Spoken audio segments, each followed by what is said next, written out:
여러분, 죽어서도 단 한 사람을 지키고 싶었던 마음이 정말 천년을 이어갈 수 있을까요?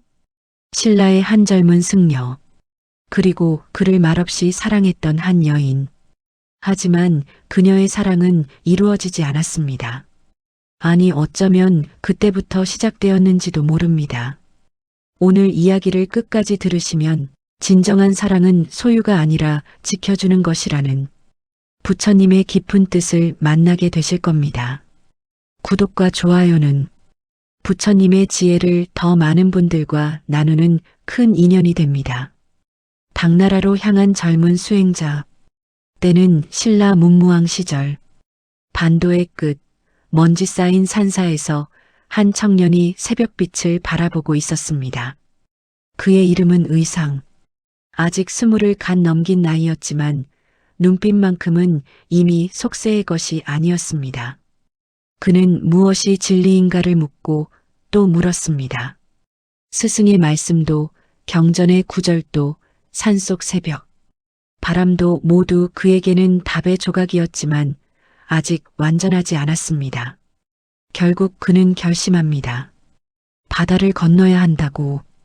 당나라 그 광활한 땅 어딘가에 자신이 찾는 진리가 있을 것이라고. 떠나는 날 아침, 의상은 짐이 없었습니다.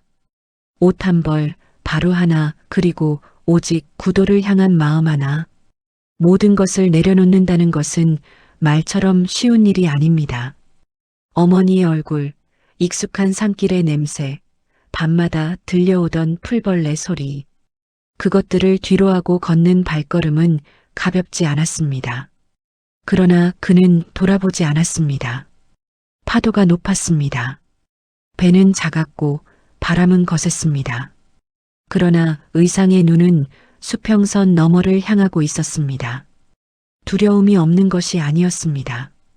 그 두려움조차 수행의 일부라 여기며 그는 묵묵히 앉아 파도 소리를 들었습니다. 당나라 땅에 발을 내딛는 순간 의상은 처음으로 자신이 얼마나 작은 존재인지를 느꼈습니다. 거대한 장안의 거리, 알아듣기 어려운 말소리, 낯선 음식과 낯선 눈빛들, 그 모든 것이 그를 이방인으로 만들었습니다. 그러나 동시에 그는 알았습니다. 이 낯설미야말로 자신을 진짜로 깨어있게 만드는 힘이라는 것을. 그는 매일 걸었습니다. 스승을 찾아, 진리를 찾아, 자기 자신을 찾아. 화엄의 가르침이 그의 심장 깊은 곳을 두드리기 시작한 것은 바로 그 무렵이었습니다. 온 우주가 하나로 연결되어 있다는 사상, 모든 존재가 서로의 거울이라는 깨달음. 그것은 청년 의상에게 마치 오래 잃어버린 언어를 다시 찾은 것 같은 감각을 주었습니다. 하지만 깨달음이란 늘 예상치 못한 곳에서 찾아옵니다. 경전속이 아니라 삶의 한복판에서, 한 사람의 눈빛 속에서, 운명처럼 나타난 선묘. 그날도 의상은 혼자였습니다. 낯선 도시의 골목을 걷다 지친 몸을 이끌고 어느 민가의 문을 두드렸습니다. 하룻밤 묵어갈 수 있는지를 묻기 위해. 그 집은 신라에서 온 이들을 가끔 받아주는 곳이었습니다. 문이 열렸고 그 순간 의상은 멈추었습니다. 선묘였습니다. 그녀는 평범한 여인이 아니었습니다. 당나라 관리의 딸로 태어나 세상 부족할 것 없이 자랐지만 눈 속에는 늘 무언가를 갈망하는 빛이 있었습니다. 화려한 비단보다 맑은 하늘을 더 오래 바라보는 여인, 많은 말 대신 깊은 침묵을 선택하는 여인이었습니다. 둘은 처음에 말이 없었습니다. 의상은 합장하며 고개를 숙였고 선묘는 조용히 문을 더 열었습니다. 그것이 전부였습니다. 그러나 그 짧은 순간 무언가가 이미 시작되고 있었습니다. 말로는 설명할 수 없는 것, 경전에도 나오지 않는 것, 두 영혼이 서로를 알아보는 그 고요한 진동 같은 것이. 선묘는 의상을 위해 저녁을 차렸습니다. 밥 한 그릇, 국 한 그릇.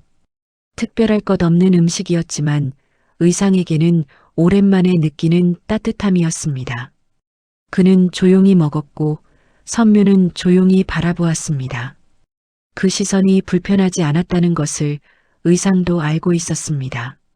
며칠이 지나며 두 사람은 조금씩 이야기를 나누기 시작했습니다. 의상은 신라의 산사 이야기를, 파도를 건너온 이유를, 화엄의 사상이 자신에게 어떻게 다가왔는지를 이야기했습니다. 선묘는 들었습니다. 끄덕이지도 서두르지도 않고 그저 온전히 들었습니다. 그리고 때로는 질문을 했습니다. 아주 날카롭고 아주 순수한 질문들을. 의상은 놀랐습니다. 수행자도 아닌, 경전을 공부한 것도 아닌 이 여인이 어떻게 이리도 본질을 꿰뚫는가 하고. 선묘는 웃었습니다. 배우지 않아도 느낄 수 있는 것이 있다고, 마음이 열려 있으면 진리는 어디서든 온다고. 그 웃음이 의상의 가슴 어딘가에 조용히 박혔습니다. 하지만 의상은 수행자였습니다. 그는 알고 있었습니다. 이 마음이 어디로 가서는 안 된다는 것을. 집착은 수행의 적이라고 배웠습니다. 그러나 이상하게도 선묘 곁에 있을 때 그의 마음은 흔들리는 것이 아니라 오히려 더 고요해졌습니다. 그녀의 존재가 그를 혼탁하게 만드는 것이 아니라 정화시키는 것 같았습니다. 선묘 역시 알고 있었습니다. 이 사람이 머물 사람이 아니라는 것을. 당나라는 목적지가 아닌 여정이고 그의 진짜 자리는 바다 건너 신라의 산 어딘가에 있다는 것을. 그럼에도 그녀의 마음은 자꾸만 그를 향했습니다. 마치 물이 낮은 곳으로 흐르듯 거스를 수 없는 방향으로. 이것이 사랑이었습니다. 화려하지 않고 뜨겁지 않고 시끄럽지 않은, 그러나 누구보다 깊고 누구보다 진하고 누구보다 오래가는 사랑. 말하지 않아도 전해지는 것, 닿지 않아도 느껴지는 것, 이루어지지 않아도 영원히 남는 것. 선묘는 그날 밤 혼자 하늘을 바라보며 조용히 마음을 정했습니다. 이 사람의 길을 내가 막을 수는 없다. 그러나 이 사람의 길을 내가 지킬 수는 있다. 그 결심이 어떤 운명을 불러올지 아직 아무도 몰랐습니다. 닿을 수 없는 마음. 봄이 깊어지던 어느 날 저녁, 선묘는 오래 망설이던 말을 꺼냈습니다. 뜰 안에 매화가 지고 있었습니다. 바람이 불 때마다 흰 꽃잎들이 느리게 떨어졌고 등불 하나가 두 사람 사이를 조용히 밝히고 있었습니다. 의상은 경전을 읽다 고개를 들었고 선묘는 그의 눈을 똑바로 바라보았습니다. 그 눈빛에는 두려움도 수줍음도 없었습니다. 오직 오랫동안 다져온 진심 하나만이 있었습니다. 스님, 목소리가 낮고 고요했습니다. 저는 스님을 사랑합니다. 말이 끝나자 정원이 더 조용해진 것 같았습니다. 바람도 잠시 멈춘 것 같았습니다. 의상은 경전을 덮었습니다. 서두르지 않고 당황하지 않고 다만 그 말의 무게를 온전히 받아들이듯 잠시 눈을 감았습니다. 선묘는 계속했습니다. 처음 문을 열었던 날부터였습니다. 말씀하시는 것을 들을 때마다, 걸어가시는 뒷모습을 볼 때마다 저도 모르게 마음이 그쪽으로 가 있었습니다. 이 마음을 숨기려 했습니다. 숨길 수 있을 줄 알았습니다. 그런데 스님이 떠나실 날이 가까워질수록 말하지 않으면 평생 후회할 것 같았습니다. 의상은 눈을 떴습니다. 그리고 선묘를 바라보았습니다. 오래, 깊이. 그 눈빛에는 차가움이 없었습니다. 거부도 경멸도 불편함도 없었습니다. 다만 헤아릴 수 없는 온기와 그리고 무언가 더 먼 곳을 바라보는 슬픔 같은 것이 있었습니다. 선묘 낭자. 의상의 목소리는 낮고 분명했습니다. 그 마음 내 가슴에 다 닿았습니다. 선묘의 눈이 흔들렸습니다. 그러나 나는 이미 길을 정한 사람입니다. 사람을 사랑하지 않는다는 것이 아닙니다. 이 세상 모든 존재를 사랑하기 위해 한 사람의 사랑을 넘어서야 하는 길을 가고 있습니다. 낭자의 마음이 참되면 참될수록 나는 그 마음에 더 정직해야 합니다. 침묵이 흘렀습니다. 선묘는 고개를 숙였습니다. 눈물이 날 것 같았습니다. 아니, 이미 나고 있었는지도 모릅니다. 그러나 그녀는 울지 않았습니다. 가슴 안에서 무언가가 무너지는 소리가 들렸지만 동시에 이상하게도 무언가가 더 크게 열리는 느낌도 있었습니다. 의상의 말이 거절이 아니었기 때문입니다. 그것은 더 넓은 세계로의 초대였습니다. 한 사람을 사랑하는 마음이 작다는 것이 아니라 그 마음을 씨앗으로 삼아 더 큰 사랑으로 자랄 수 있다는 말이었습니다. 선묘는 천천히 그것을 이해해 나갔습니다. 머리가 아니라 가슴으로, 논리가 아니라 느낌으로. 그날 밤 선묘는 오래 앉아 있었습니다. 뜰의 매화는 다졌고 등불은 낮아져 가고 있었습니다. 그녀는 자신의 손바닥을 바라보았습니다. 이 손으로 무엇을 할 수 있을까?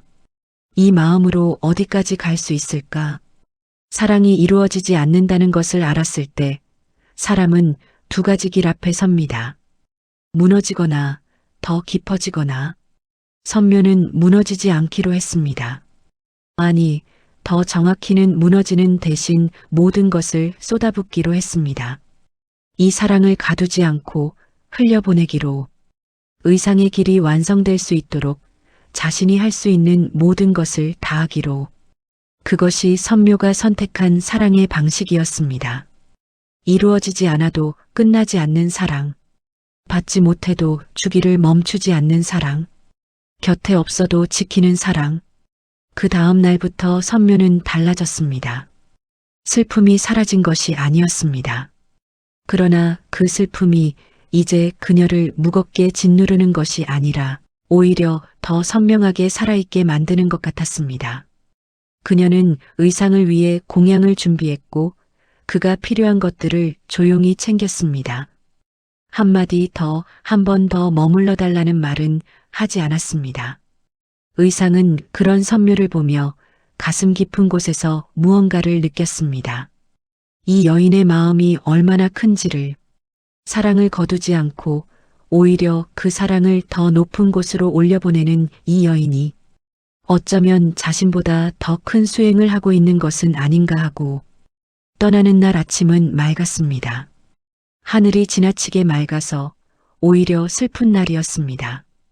구름도 없고 바람도 잠잠하고 파도조차 낮았습니다. 세상이 이 이별을 아무렇지 않게 여기는 것 같아서 선묘는 그것이 더 서러웠습니다. 부두에는 사람들이 있었습니다. 짐을 나르는 사람들, 작별 인사를 나누는 사람들, 먼 곳을 향해 가는 사람들. 그 모든 이들의 소음 속에서 선묘의 귀에는 아무것도 들리지 않았습니다.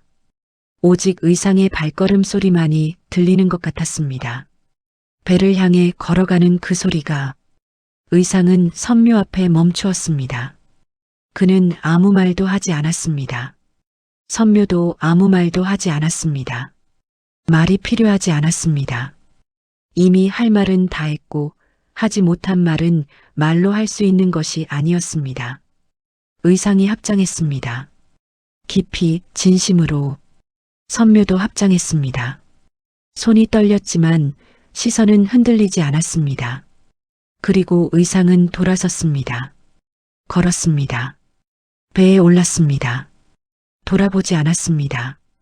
그것이 그가 선묘에게 줄 수 있는 가장 큰 예의라는 것을 두 사람 모두 알고 있었습니다. 닻이 올라갔습니다. 배가 천천히 움직이기 시작했습니다. 선묘는 그 자리에 서 있었습니다. 한 발짝도 움직이지 않았습니다. 움직일 수가 없었습니다. 다리에 힘이 빠진 것이 아니었습니다. 이 자리에서 보는 것이 자신이 할 수 있는 마지막이라는 것을 알았기 때문입니다. 배가 멀어질수록 눈을 더 크게 떴습니다. 한순간도 놓치지 않으려는 것처럼. 바다는 넓었습니다. 배는 점점 작아졌습니다. 처음에는 사람의 형체가 보였습니다. 그 다음에는 돈만 보였습니다. 그 다음에는 하얀 점만 보였습니다. 그리고 마침내 아무것도 보이지 않았습니다. 그때서야 선묘의 눈에서 눈물이 흘렀습니다. 소리 없이 한없이 부두의 소음도 파도 소리도 갈매기 울음도 그 어떤 것도 그녀의 울음을 방해하지 못했습니다. 선묘는 손으로 입을 막지 않았습니다. 눈물을 닦지도 않았습니다. 그냥 울었습니다. 오래 오래. 그러나 그 눈물 속에서 선묘는 이상한 것을 느꼈습니다. 슬픔이었습니다. 분명히 슬픔이었습니다. 그러나 그 슬픔의 가장 깊은 곳에는 따뜻한 것이 있었습니다. 자신이 사랑했다는 것, 그 사랑이 참되었다는 것, 그리고 그 사랑이 한 사람의 위대한 길을 조금이나마 밝혀주었을지도 모른다는 것. 그 사실이 선묘를 무너지지 않게 붙들었습니다. 그녀는 수평선을 바라보았습니다. 배가 사라진 그 자리를. 그리고 마음속으로 말했습니다. 스님, 부디 원하시는 것을 이루십시오. 저는 여기서 빌겠습니다. 오늘도 내일도 그 다음 날도 이 마음이 닿지 않아도 괜찮습니다. 마음이란 닿지 않아도 존재하는 것이니까요. 선묘는 그날 부두에 해가 질 때까지 서 있었습니다. 누가 돌아가자고 해도 움직이지 않았습니다.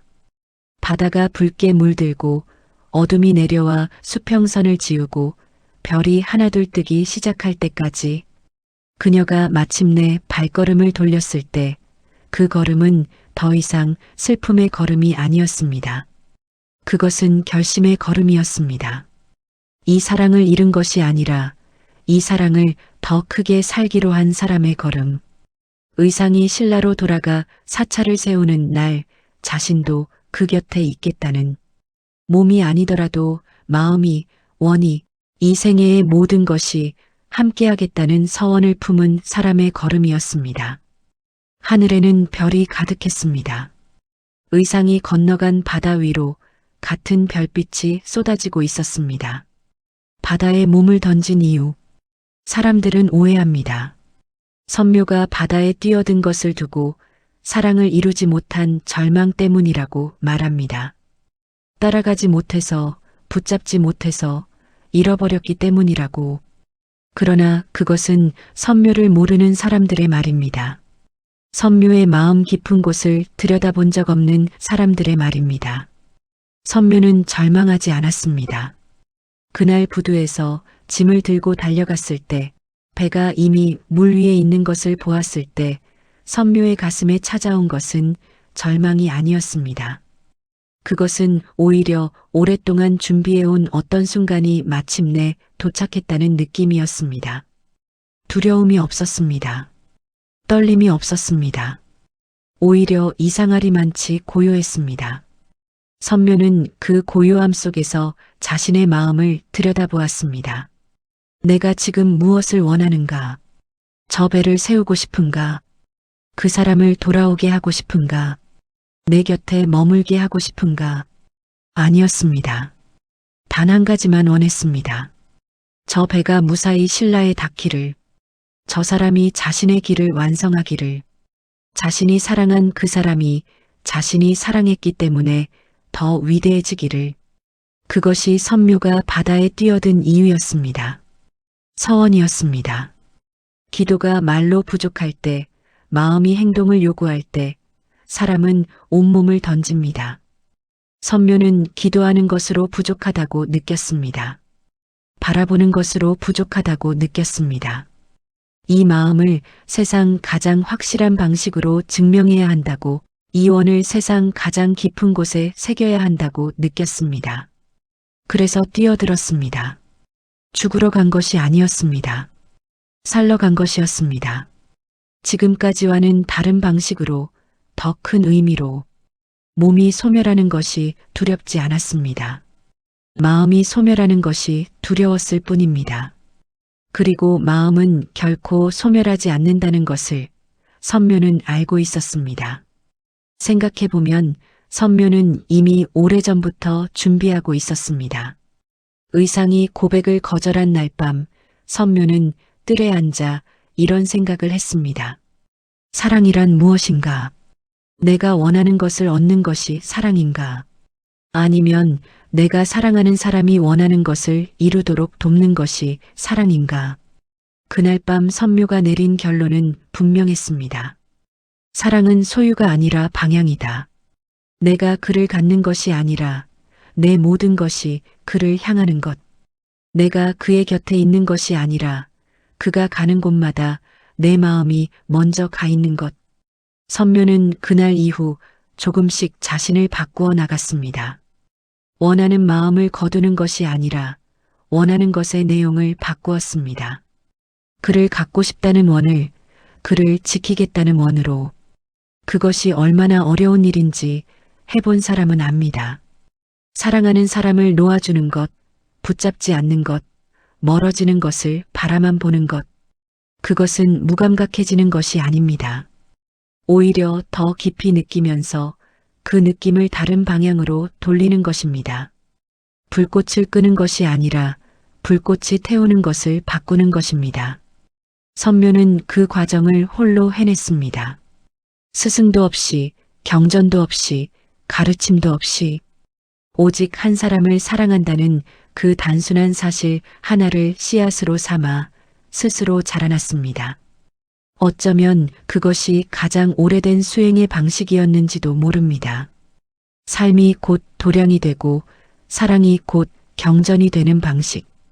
바다에 뛰어드는 순간 선묘는 두 눈을 떴습니다. 감지 않았습니다. 도망치지 않았습니다. 물이 차갑게 몸을 감싸올 때 선묘는 그 차가움을 온전히 느꼈습니다. 그리고 느끼면서 기도했습니다. 이 몸이 무엇이 되든 이 마음은 저 배와 함께 가게 하소서. 이 원이 세상 끝까지 닿게 하소서. 내가 사랑한 그 사람이 사랑받았기 때문에 더 멀리 갈 수 있게 하소서. 물속에서 빛이 바뀌었습니다. 세상이 달라졌습니다. 선묘는 달라졌습니다. 전설이 시작된 것은 그 순간이었습니다. 그러나 전설이 시작되기 훨씬 전부터 선묘의 마음속에서는 이미 모든 것이 결정되어 있었습니다. 바다가 그녀를 용으로 만든 것이 아니었습니다. 선묘가 스스로 용이 된 것이었습니다. 바다는 다만 그 변화를 세상에 보여주었을 뿐입니다. 절망은 자신을 향합니다. 서원은 타인을 향합니다. 선묘의 몸짓은 처음부터 끝까지 의상을 향하고 있었습니다. 자신이 살고 싶어서가 아니라 그가 살아서 길을 완성하기를 바라기 때문에, 자신이 무언가를 얻고 싶어서가 아니라 그가 모든 것을 이루기를 바라기 때문에, 그것이 절망과 서원의 차이입니다. 선묘는 절망하지 않았습니다. 그녀는 사랑을 완성했습니다. 가장 순수한 방식으로, 가장 철저한 방식으로, 자신을 지우는 것으로 사랑을 완성한 여인. 그 이름이 1000년을 넘어 지금도 불리는 이유가 바로 거기에 있습니다. 선묘는 그날 이후 매일 바다를 보러 갔습니다. 아침이면 부두 끝에 서서 수평선을 바라보았고, 저녁이면 물빛이 바뀌는 것을 끝까지 지켜보았습니다. 사람들은 수군거렸습니다. 신라 수행자에게 마음을 빼앗긴 여인이라고, 이제 제정신이 아닌 것 같다고. 선묘는 그 말들을 듣지 못한 것이 아니었습니다. 다만 들을 필요가 없었습니다. 그녀에게 바다는 이제 단순한 물이 아니었습니다. 의상이 건너간 바다, 의상이 언젠가 다시 건너올 바다. 그 바다를 바라보는 것이 선묘에게는 기도였습니다. 말없는 기도, 무릎 꿇지 않는 기도, 그러나 세상 어떤 기도보다 간절한 기도. 세월이 흘렀습니다. 의상은 당나라에서 화엄의 가르침을 깊이 익히고 있었습니다. 스승지어 말해에서 수학하며 화엄경의 핵심을 19절 40자로 압축한 법성계를 완성해 나가고 있었습니다. 온 우주가 하나로 연결되어 있다는 그 사상을 의상은 글자 하나하나에 새겨 넣었습니다. 그리고 그 글자들 사이에는 자신도 모르게 선묘의 얼굴이 겹쳐졌습니다. 가르침을 마친 의상이 신라로 돌아갈 날이 다가왔습니다. 선묘는 그 소식을 들었습니다. 어떻게 들었는지는 알 수 없습니다. 그러나 그녀는 알았습니다. 뼛속 깊은 곳에서 심장이 갑자기 다르게 뛰기 시작하는 것으로 기다리던 날이 온 것인지 두려워하던 날이 온 것인지 그 두 가지가 사실 같은 날이라는 것을 선묘는 이미 알고 있었습니다. 그녀는 서둘러 준비했습니다. 의상에게 필요한 것들, 먼 바닷길을 건너는데 필요한 것들을 정성스럽게 챙겼습니다. 옷가지, 식량, 경전을 담을 수 있는 상자.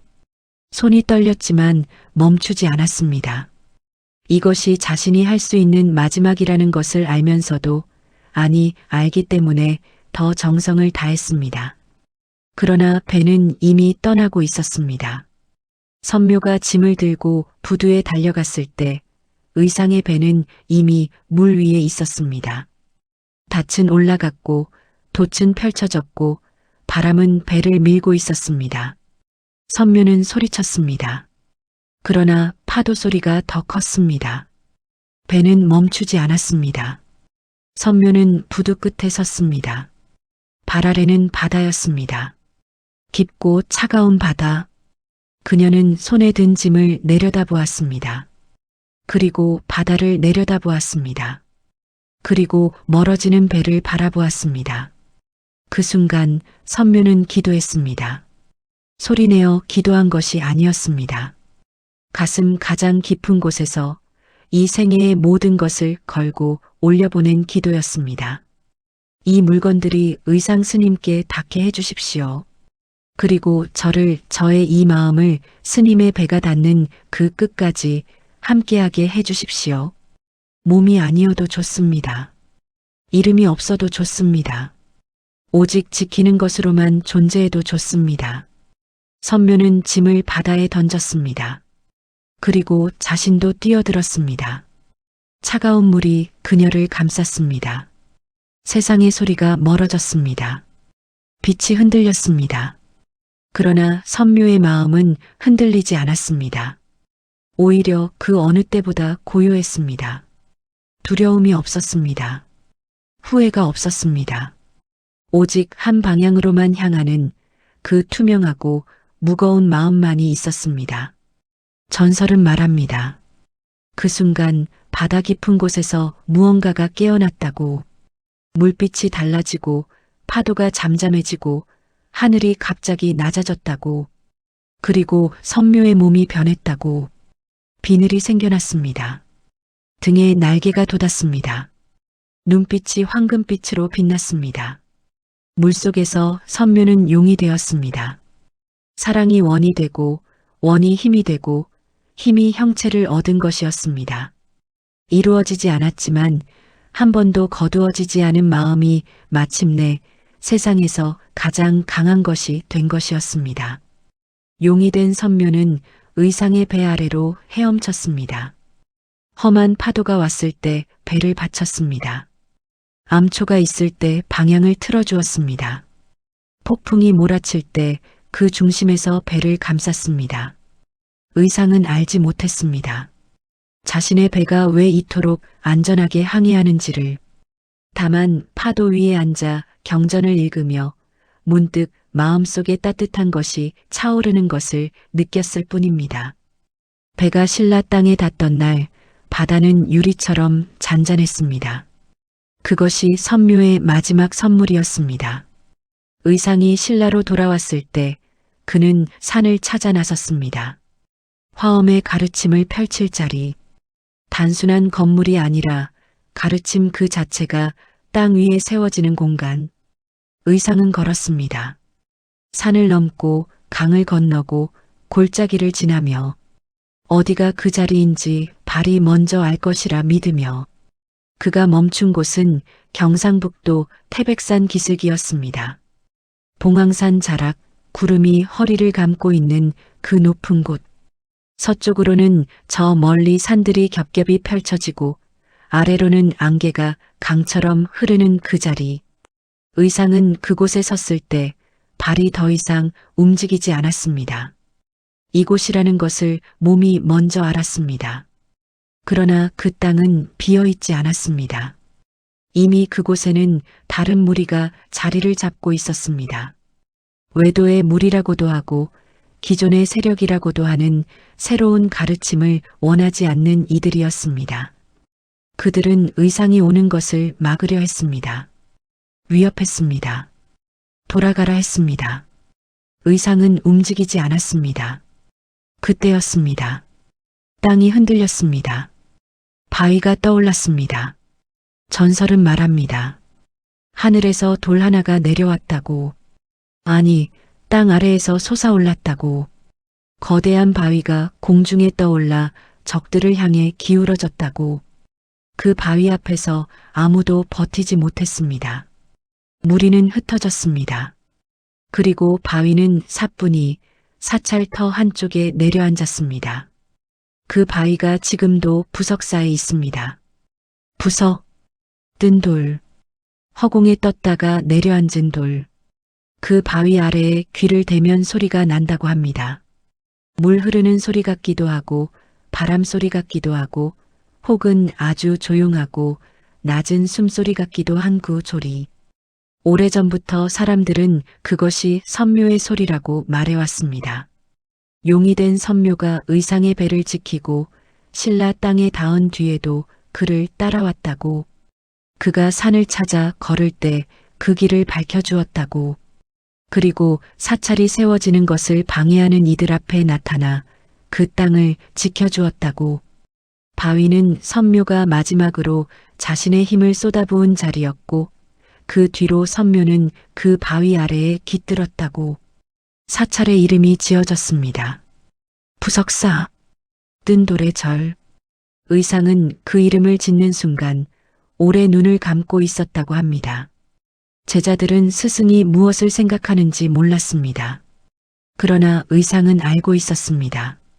이 이름 안에 무엇이 담겨 있는지를, 누구의 마음이, 누구의 원이, 누구의 사랑이 이 돌을 띄웠는지를. 부석사는 지어지기 시작했습니다. 돌이 쌓이고 기둥이 세워지고 지붕이 올라갔습니다. 의상은 직접 땅을 골랐고 방향을 정했고 각각의 공간이 어떤 의미를 담아야 하는지를 구석구석 새겼습니다. 화엄의 세계관이 건축 속에 살아 숨쉬도록, 온 우주가 하나로 연결되어 있다는 그 사상이 돌 하나, 기둥 하나에 배어들도록.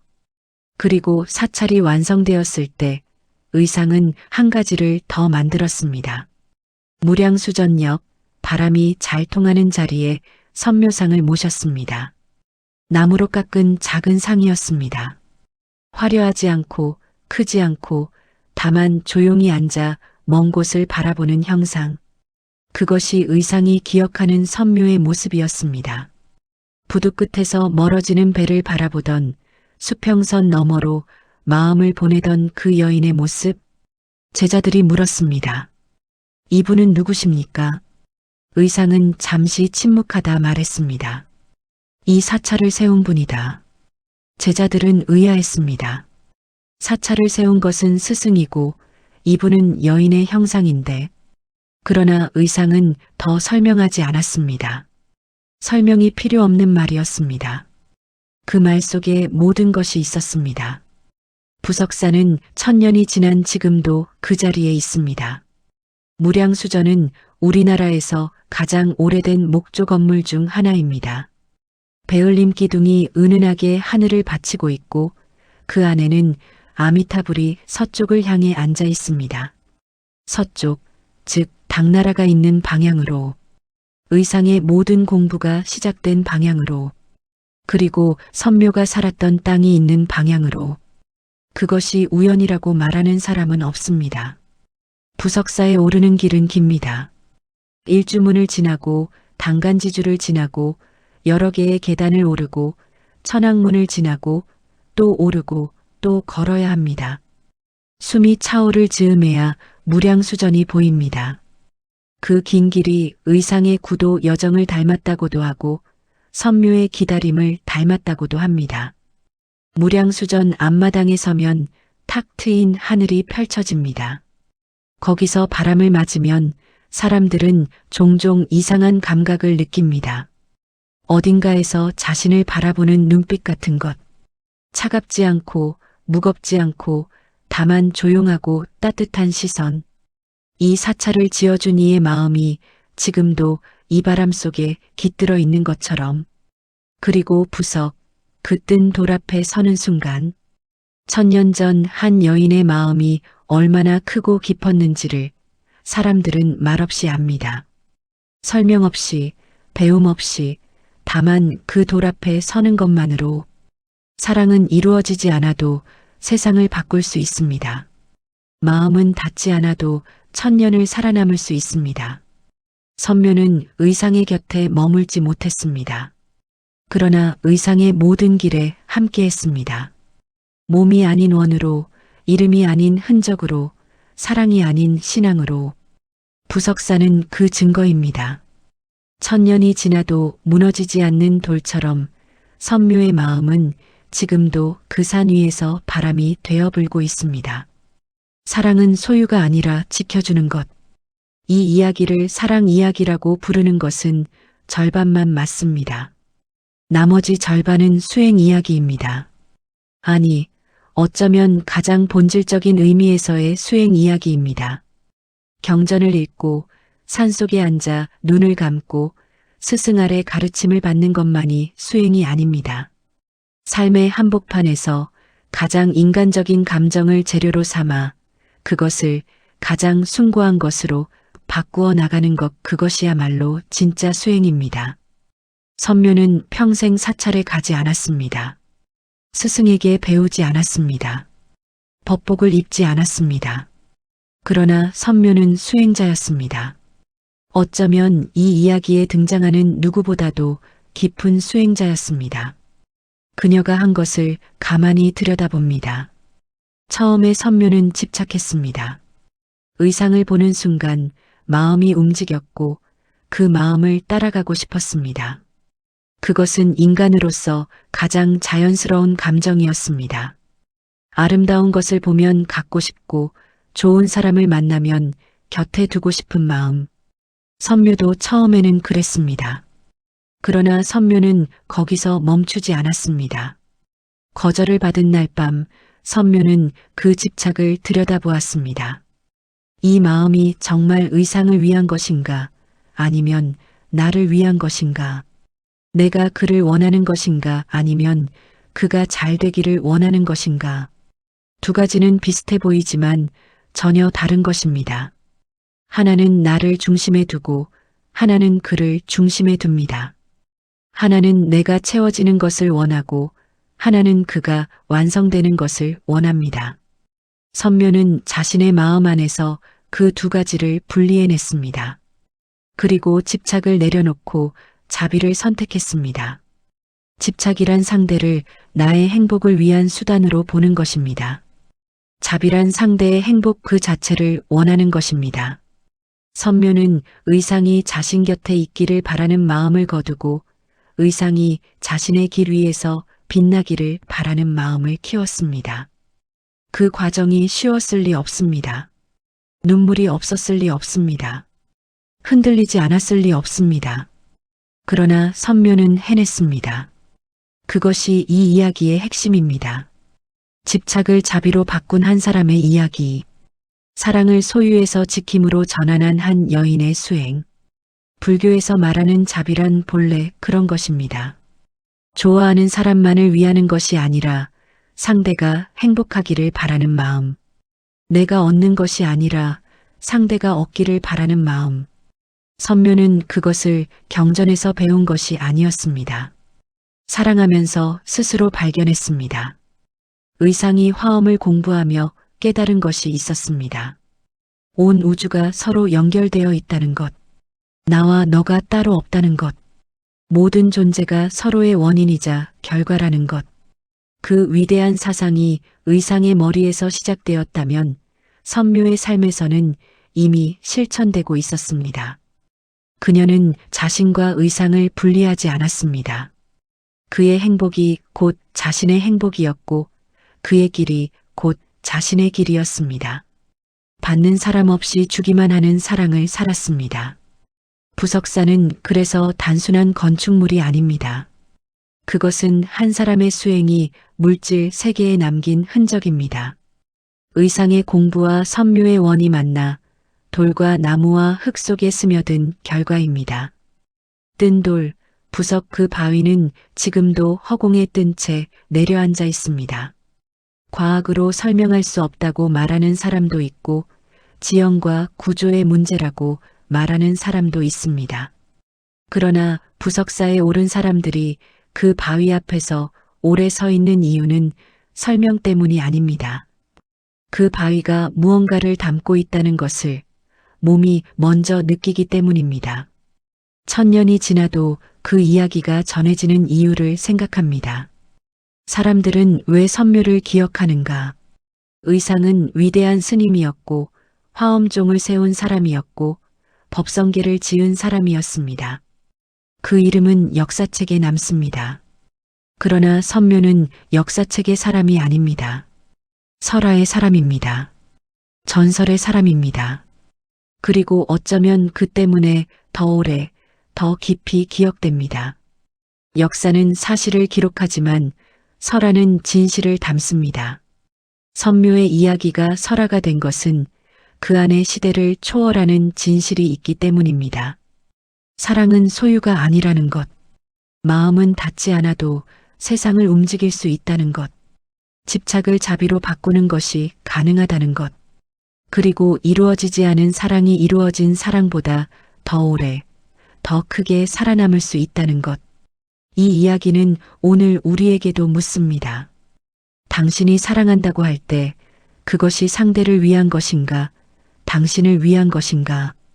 당신이 원한다고 할 때 그것이 상대가 잘 되기를 바라는 것인가, 상대가 당신 곁에 있기를 바라는 것인가?